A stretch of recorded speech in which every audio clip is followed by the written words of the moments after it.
Selamat datang di video tutorial pelaporan SPT tahunan badan menggunakan Cortex. Saat ini, Cortex tersedia dalam dua bahasa, bahasa Inggris dan bahasa Indonesia.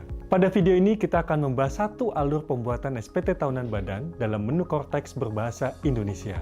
Sebagai perhatian, informasi yang disampaikan pada media ini dapat berubah sesuai dengan perkembangan ketentuan perpajakan terbaru dan proses pengembangan sistem.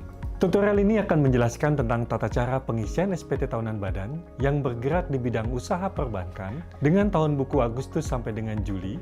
Dalam video ini akan diberikan ilustrasi pengisian SPT tahunan yang memiliki penghasilan bruto di bawah 50 miliar setahun.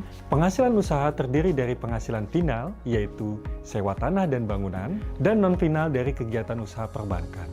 Berikut merupakan 4 tahap mudah dalam melaporkan SPT tahunan badan. Pertama, siapkan dokumen pendukung. Kedua, login dan buat SPT. Ketiga, mengisi formulir induk SPT. Keempat, mengisi lampiran SPT. Tahap pertama, persiapan dokumen. Pada tahap pertama ini, silakan kawan pajak mempersiapkan dokumen yang dibutuhkan untuk melaporkan SPT tahunan badan, seperti laporan laba rugi, neraca, bukti pemotongan atau pemungutan PPh dari lawan transaksi, dan atau dokumen lainnya. Tahap kedua, login dan buat SPT. Untuk login ke aplikasi Cortex, silakan kawan pajak kunjungi laman www.cortexdjp.pajak.go.id. Kemudian, isikan NPWP 16 digit orang pribadi yang merupakan penanggung jawab atau wakil kuasa wajib pajak yang telah ditunjuk dari perusahaan Anda. Lanjutkan dengan menuliskan kata sandi dan kode keamanan. Lalu klik Login. Setelah berhasil login, silakan pilih kolom ikhtisar akun wajib pajak dan klik menu drop-down untuk melakukan impersonate ke akun wajib pajak badan.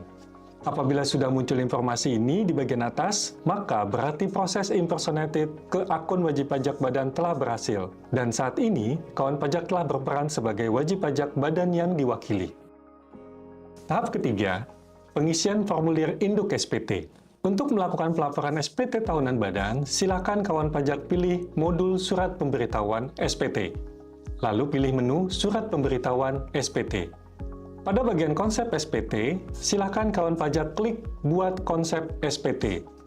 Selanjutnya, silakan pilih PPh badan, lalu kemudian klik lanjut. Kemudian, pilih jenis periode SPT tahunan. Selanjutnya, silakan kawan pajak pilih periode dan tahun pajak, dilanjutkan dengan klik lanjut. Selanjutnya, silakan pilih model SPT normal, dilanjutkan dengan klik buat konsep SPT. Pada konsep SPT, akan terbentuk SPT PPh badan sesuai dengan tahun pajak yang dibuat. Selanjutnya, klik ikon pensil untuk membuka SPT tahunan badan. Pada video pengisian SPT tahunan badan ini, kita akan memulai mengisi dari SPT induk. Mari kita mulai pengisian SPT-nya. Pertama, pada bagian header, silakan pilih metode pembukuan atau pencatatan yang dilakukan oleh wajib pajak. Secara default, metode pembukuan adalah startle accrual. Jika telah melakukan pemberitahuan menggunakan pembukuan secara startle cash, silakan ubah metode pembukuan menjadi startle cash. Selanjutnya, pada bagian B angka 1, silakan pilih sektor usaha yang dilakukan oleh wajib pajak, dalam hal ini adalah bank konvensional. Pada bagian B angka 2, silakan memilih opsi apakah laporan keuangan tersebut diaudit oleh akuntan publik atau tidak. Selanjutnya, pilih ya jika laporan keuangan telah dilakukan audit oleh kantor akuntan publik. Jika kawan pajak memilih ya, akan tampil opini auditor. Silakan pilih opini auditor yang telah dikeluarkan oleh kantor akuntan keuangan. Kemudian, pada bagian B angka 2B, tuliskan NIK atau NPWP 16 digit, NPWP kantor akuntan publik. Sistem akan secara otomatis menampilkan nama kantor akuntan publik. Selanjutnya, pada bagian C, kawan pajak diminta untuk mengisi pernyataan atas penghasilan yang dikenakan PPh final dan tidak termasuk objek pajak. Karena dalam kasus ini wajib pajak memiliki penghasilan dari sewa tanah dan bangunan yang bersifat final, maka pilih ya pada kolom bagian C nomor 2. Akan tampil informasi mengisi lampiran 4 tabel A.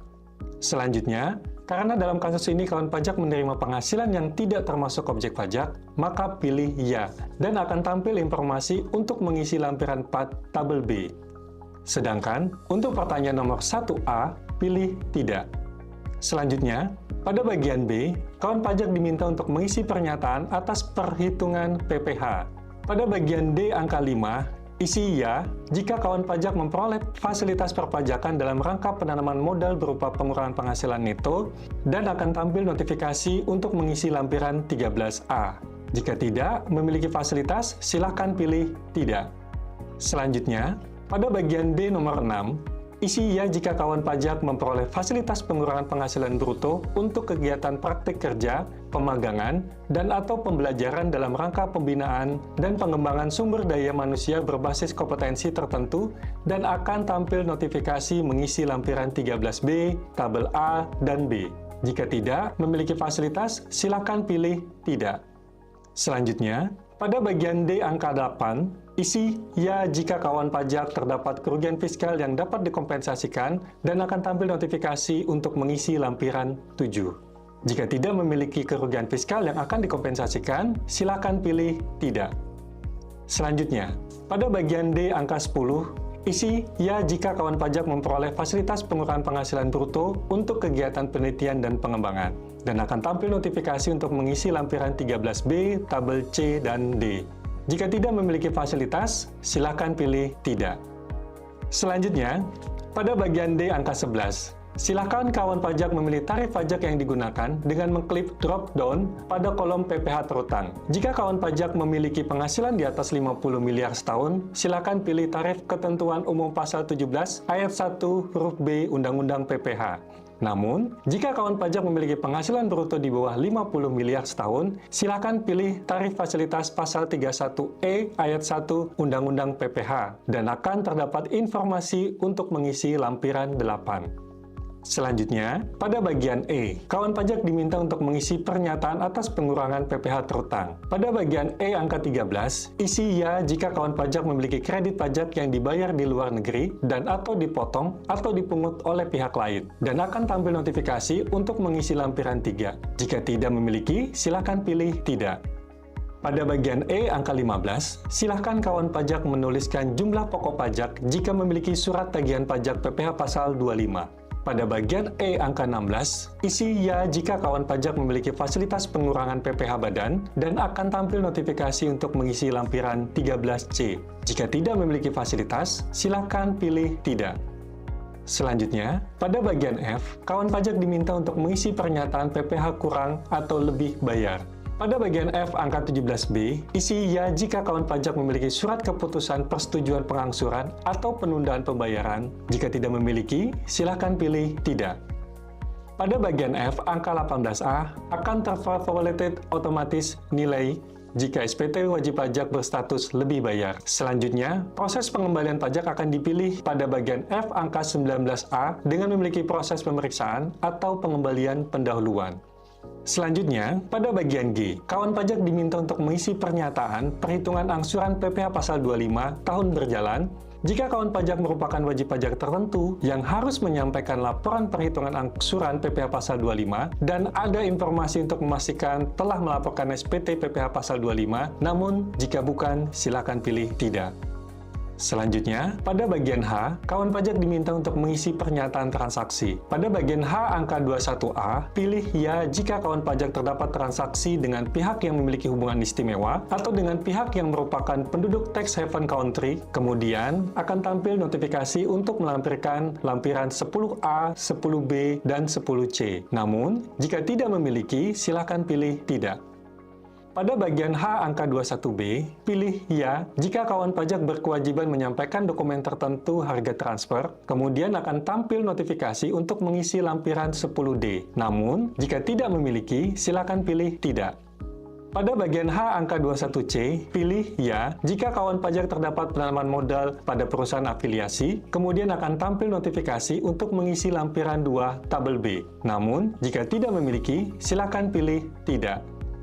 Pada bagian H angka 21D, pilih ya jika kawan pajak memiliki hutang dari pemilik modal atau perusahaan afiliasi dan atau piutang ke pemilik modal atau perusahaan afiliasi akan tampil notifikasi untuk mengisi lampiran 2 tabel B. Namun, jika tidak memiliki, silakan pilih tidak. Pada bagian H angka 21E, pilih ya jika kawan pajak membebankan biaya penyusutan dan atau komersialisasi fiskal. Kemudian, akan tampil notifikasi untuk mengisi lampiran 9. Pada bagian H angka 21F, pilih Ya jika kawan pajak membebankan biaya entertain, biaya promosi dan penjualan, pengganti atau imbalan dalam bentuk natura atau kenikmatan, dan piutang yang nyata-nyatanya tidak tertagih, akan tampil notifikasi untuk mengisi lampiran 11A. Pada bagian H angka 21G, pilih Ya jika kawan pajak memperoleh fasilitas perpajakan dalam rangka penanaman modal di bidang-bidang usaha tertentu dan atau daerah-daerah tertentu selain pengurang penghasilan neto. Akan tampil notifikasi untuk mengisi lampiran 13A. Namun, jika tidak memiliki, silakan pilih Tidak. Selanjutnya, pada bagian H angka 21H, pilih Ya jika kawan pajak memiliki sisa lebih yang digunakan untuk membangun dan pengadaan sarana prasarana, akan tampil notifikasi untuk mengisi lampiran 14. Namun, jika tidak memiliki, pilih Tidak. Selanjutnya, pada bagian H angka 21I, pilih Ya jika kawan pajak menerima atau memperoleh penghasilan dividen dari luar negeri dan melaporkannya sebagai penghasilan yang tidak termasuk objek pajak. Namun, jika tidak memiliki, silakan pilih Tidak. Selanjutnya, pada bagian I, kawan pajak diminta untuk mengisi lampiran lainnya. Silakan kawan pajak melampirkan laporan keuangan atau laporan keuangan yang telah diaudit pada lampiran I huruf A1 dengan klik Pilih. Kemudian, pilih file laporan keuangan dalam bentuk file PDF, kemudian pilih Open, dan dilanjutkan dengan klik Unggah. File laporan keuangan yang berhasil diunggah akan terlihat. Silakan kawan pajak upload lampiran dokumen lainnya yang diwajibkan pada SPT tahunan. Tahap keempat, pengisian lampiran SPT tahunan PPH. Gulir ke bagian paling atas untuk melihat lampiran yang harus diisi. Selanjutnya, silakan kawan pajak pilih L1E untuk mengisi rekonsiliasi laporan keuangan bank konvensional. Pada bagian ini terdapat dua bagian, yaitu laporan laba rugi dan laporan posisi keuangan.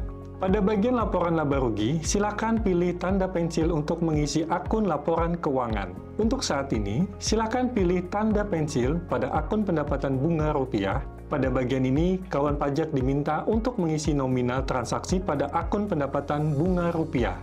Selanjutnya, tulis nominal pendapatan bunga rupiah pada nilai komersial. Jika terdapat pendapatan yang bukan objek pajak, silakan isi nominal pada kolom non-objek pajak. Kemudian, jika kawan pajak terdapat penghasilan yang dikenakan final, silakan isi pada kolom dikenakan PPh final. Selanjutnya, jika terdapat koreksi fiskal positif atau koreksi fiskal negatif, silakan kawan pajak tuliskan nominal pada kolom koreksi fiskal. Jika tidak ada transaksi, silakan isi dengan angka 0. Karena wajib pajak memiliki penghasilan dari dividen yang merupakan penghasilan bukan objek pajak, silakan klik tanda pensil pada akun dividen. Tuliskan nilai dividen yang diterima pada kolom nilai komersial. Selanjutnya, tuliskan nominal penghasilan yang merupakan bukan objek pajak. Dan isi 0 untuk penghasilan dikenakan PPh final, koreksi fiskal positif, dan koreksi fiskal negatif. Kemudian, pilih kode koreksi fiskal, setelah itu klik simpan. Selanjutnya, jika terdapat beban yang dikeluarkan oleh kawan pajak, silakan pilih jenis akun beban dan klik tanda pensil. Kemudian, tulis nominal beban yang terdapat pada laporan keuangan pada nilai komersil. Jika terdapat koreksi fiskal positif atau koreksi fiskal negatif, silakan kawan pajak tuliskan nominal pada kolom koreksi fiskal. Jika tidak ada transaksi, silakan isi dengan angka 0. Karena pada kasus ini terdapat pendapatan lain yang bersifat final dari sewa tanah dan bangunan, maka silakan mengisi akun pendapatan lainnya dengan klik tanda pensil. Tuliskan nominal pendapatan lain yang diterima pada kolom nilai komersial dan tuliskan nominal tersebut pada kolom dikenakan PPh final. Selanjutnya, silakan gulirkan ke bawah untuk mengisi laporan posisi keuangan. Pada bagian aset, kewajiban, dan ekuitas, silakan kawan pajak tuliskan nominal pada akun yang tersedia sesuai dengan terdapat pada laporan keuangan kawan pajak. Jika sudah terisi dengan benar dan sesuai dengan laporan keuangan, silakan gulirkan ke atas dan pilih L4. Pada bagian ini, kawan pajak mengisi penghasilan yang dikenakan PPh final dan daftar penghasilan yang bukan objek pajak. Pada bagian A, daftar pendapatan yang dikenakan PPh final. Pada bagian ini akan terisi secara pre-populated dari bukti pemotongan yang telah dibuat oleh lawan transaksi. Namun, jika terdapat bukti potong yang tidak ter-pre-populated, silakan menambahkan bukti potong dengan klik Add. Masukkan NPWP 16 digit lawan transaksi. Selanjutnya, pilih jenis objek pajak dan tuliskan nominal dasar pengenaan pajak, kemudian klik Simpan. Selanjutnya, pada bagian B, yaitu daftar penghasilan yang tidak dikenakan pajak. Pada bagian ini hanya bisa diisi jika memilih ya pada bagian induk SPT pada bagian C3. Selanjutnya, gulirkan ke atas dan pilih L9. Untuk lampiran L9, berisi daftar penyusutan dan amortisasi fiskal. Terdapat 3 golongan harta yang harus diisi, yaitu harta berwujud, bangunan, dan harta tidak berwujud. Anda dapat mengisikan secara manual atau menggunakan skema impor data XML. Pada harta berwujud, terdapat 4 kelompok yang tersedia, yaitu kelompok 1, 2, 3, dan 4. Pada bangunan, terdapat 2 kelompok, yaitu bangunan permanen dan tidak permanen. Sementara, pada harta tidak berwujud, terdapat 4 kelompok yang tersedia. Isikan jenis harta, bulan atau tahun perolehan, harga perolehan, nilai sisa buku fiskal pada awal tahun, metode penyusutan atau amortisasi, besar penyusutan atau amortisasi fiskal tahun ini, sesuai dengan kelompok dan golongan hartanya. Untuk kawan pajak yang telah menyampaikan SPT tahunan badan tahun sebelumnya, daftar penyusutan atau amortisasi akan terisi secara pre-populated pada bagian kelompok penyusutan lainnya, dan silakan lakukan perubahan sesuai dengan kelompok penyusutan dan amortisasi. Selanjutnya, silakan gulirkan ke atas dan pilih L8. Pada lampiran L8, silakan kawan pajak masukkan data-data yang menjadi dasar perhitungan PPh pasal 31E pada kelompok Gross Turnover. Selanjutnya, sistem akan menghitung secara otomatis jumlah PPh yang terutang. Selanjutnya, gulirkan ke bagian atas dan pilih L2. Pada bagian ini, terdapat daftar pemegang saham atau pemilik modal dan jumlah dividen atau pembagian laba yang dibagikan serta daftar susunan pengurus dan komisaris. Selanjutnya, untuk mengisi jumlah besar modal yang disetor dan dividen atau pembagian laba, silakan kawan pajak klik tanda pensil. Tuliskan jumlah modal yang disetor oleh pemegang saham pada kelompok modal disetor dan persentase kepemilikan modal. Kemudian, tuliskan jumlah dividen atau pembagian laba yang diberikan. Jika sudah benar dan sesuai, silakan klik simpan. Lakukan berulang jika pemilik saham lebih dari 1 pemegang saham. Selanjutnya, silakan kawan pajak gulirkan kembali ke atas dan pilih L11B. Pada bagian ini, kawan pajak akan melakukan perhitungan biaya pinjaman yang dibebankan untuk keperluan perhitungan pajak penghasilan. Secara sistem, akan terisi secara otomatis sesuai dengan EBITDA. Kawan pajak bisa melakukan penulisan kembali sesuai dengan kondisi yang sebenarnya. Jika sudah sesuai, silakan kawan pajak gulir kembali ke bawah dan mengisi bagian 3 perhitungan biaya pinjaman. Selanjutnya, silakan kawan pajak klik tambah untuk mengisi perhitungan biaya pinjaman. Akan tampil form pengisian, isikan nama pemberi pinjaman pada kolom pemberi pinjaman. Selanjutnya, tuliskan saldo rata-rata utang yang dimiliki. Kemudian, tuliskan biaya pinjaman bunga pada kolom yang tersedia. Dan jika ada, silakan kawan pajak tuliskan pada kolom yang tersedia biaya pinjaman yang dapat diperhitungkan dalam menghitung penghasilan kena pajak. Jika sudah benar dan sesuai, silakan klik simpan. Selanjutnya, silakan kawan pajak gulir kembali ke atas dan pilih induk. Kawan pajak telah membuka kembali bagian induk SPT. Silakan kawan pajak gulirkan ke bawah. Pada bagian F17C, akan terlihat nilai dari PPh terutang yang masih harus dibayar. Pastikan lampiran keuangan dan lampiran opini hasil audit sudah diunggah pada induk SPT. Jika semua telah sesuai, gulirkan ke bawah. Gulir kembali ke bawah, pada bagian J, silakan centang pernyataan, masukkan jabatan atau posisi PIC atau perwakilan dari wajib pajak badan.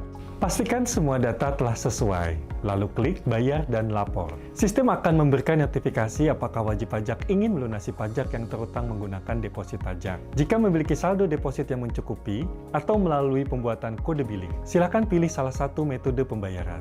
Apabila pembayaran telah dilakukan, SPT tahunan dalam kondisi nihil atau lebih bayar, SPT tahunan akan secara otomatis terlapor. Kawan pajak bisa melihat bukti pelaporan pada submenu SPT dilaporkan. Kawan pajak dapat mengunggah bukti pelaporan elektronik dan PDF SPT yang telah dilaporkan sebagai bukti bahwa SPT badan telah disampaikan. Selamat, Anda telah melaporkan SPT tahunan badan melalui Cortex. Jika Anda masih memerlukan bantuan, silakan kunjungi www.pajak.go.id atau menghubungi Kering Pajak 1500200. Subscribe di Ditjen Pajak RI untuk video tutorial lainnya. Pajak tangguh, APBN tumbuh.